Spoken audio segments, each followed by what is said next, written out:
রাস্তার মধ্যে শুধুমাত্র পাথর দিয়ে ধরা যাচ্ছে কোনো কারণে কোনো তেল নাই, শুধুমাত্র পাথর দিয়েই উপরে তারা জনতা তাদের ঢালাই ঘুরে হাতে নিয়েছে। আমরা জনতা তাদের হাতের একদম খেয়াল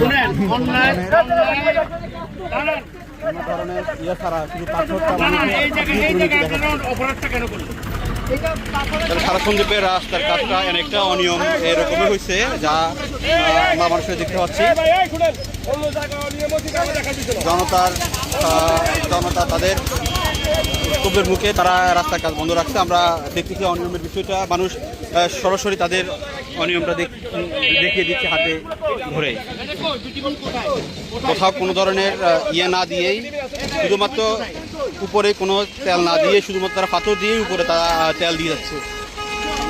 এরকম সন্দীপের প্রত্যেকটি কাজে এরকম হয়েছে বলে সব দিক থেকে দাবি উঠেছে, কিন্তু তারা তাদের এই ধরনের ইয়ে না করে এ বিষয়ে কাজ করছে।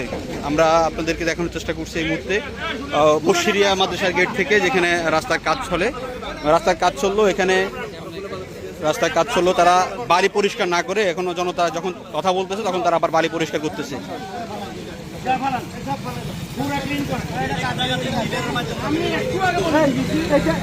আমরা দেখতেছি এখনই তারা বালি পরিষ্কার করে, যখন জনতা তারা ঢালাই দিয়ে দিচ্ছিল অলরেডি। এখানে ঢালাই যখন জনতার রুশে পড়ে তখন তারা ঢালাই রাস্তা পরিষ্কার করে।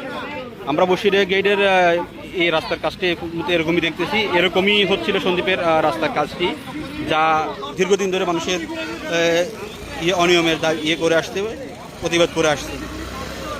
এবং মানুষের প্রতিবাদের মাধ্যমে তারা এখন কাজটি এরকমই রাখছে। আশা করব তারা বালি উঠানোর তারা শুরু করছে মানুষের প্রতিরোধের মুখে। আমরা এরকম অনিয়মের কাজের কারণে আমরা আশা করি উপজেলা যারা দায়িত্বে আছেন তারা এই বিষয়টা দেখবে।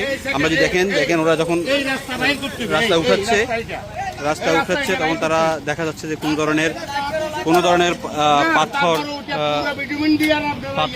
শুধু পাথরই দিচ্ছে, পাথরের উপরে তারা শুধুমাত্র কিছু হিরোইন দিয়ে তারা ঢালাই করতেছে। বসিরহাট গেট থেকে আপনাদের সাথে আছি আমি শাহাদাত হোসেন, DW সন্দীপ।